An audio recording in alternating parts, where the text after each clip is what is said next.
هو أنا باغير عشان باحب؟ اسأل نفسك هي العلاقة اللي أنت فيها دي مريحة والّا إيه؟ هي العلاقة دي مستقرة والّا شكلها عامل إزاي؟ يالّا بينا نعرف إيه الفرق بين الحب والتعلق. في الحب بتغير على شريك حياتك من غير ما تأذيه، أنت خايف عليه بس ما بتحسسوش بالأذية، بتفكر في راحته، بتفكر في سعادته، مش دايمًا زي ما أنت عايز بس بتدّي له حرية في الاحترام، يعني مثلًا لو داخلين سينما معينة بتقول له أنت حابب تتفرج على إيه؟ هياخد رأيك من غير ما أنت تقول له إن أنت متملّك فيه أو إن أنت بتقول له لأ، لازم تعمل ده، لأ هنتفرّج على ده، أنت مدّي له حرية الاختيار، يبقى ده حُب مش تعلُّق ولا تملُّك. أنتم عارفين بقى في التعلُّق الحُب بيتحوّل لإيه؟ لأنانية، عايز تمتلكه، بتراقبه بس، أنت عارف بتراقبه ليه؟ عشان تضمن إن هو ملكك بس، مش عشان خاطر إيه؟ حُب.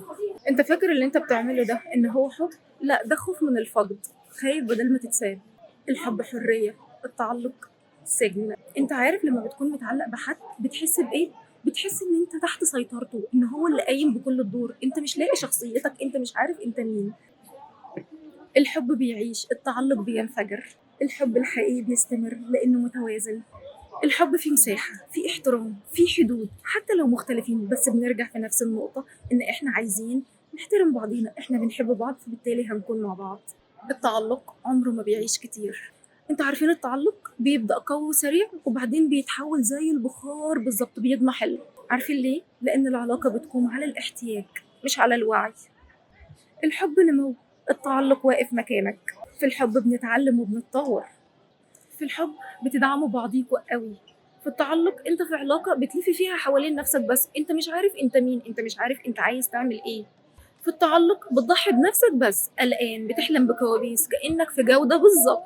التعلق بتسيب كل حاجة وبتوقف كل حاجة عشان تضمن وجوده في حياتك، وفي الآخر بتلاقي نفسك خسرتي نفسك عشان تلاقي العلاقة تستمر. ببساطة كده يا جماعة اسألوا نفسكم هو انتوا بتحبوا عشان انتوا بجد عايشين العلاقة دي حب، ولا انتوا بتحبوا عشان خايفين تتسابوا، ولا انتوا بتحبوا عشان فاهمين الحب ايه؟ على فكرة احتياجاتنا كلها للحب لازم تكون قائمة على وعي، لازم نفكر في المعلومة دي ولازم نفكر في البوينت دي. بصراحة كده اسأل نفسك هو انت بتغير عشان بتحب ولا بتغير خايف بدل ما تتساب؟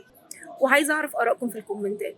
وفكروا كده هو انتوا في علاقة مستقرة، علاقة فيها احترام، علاقة فيها حدود، علاقة كويسة ولا ايه بالظبط؟ يلا يا جماعة عايزة أعرف آرائكم في الكومنتات في الفيديو اللي أنا اتكلمت فيه.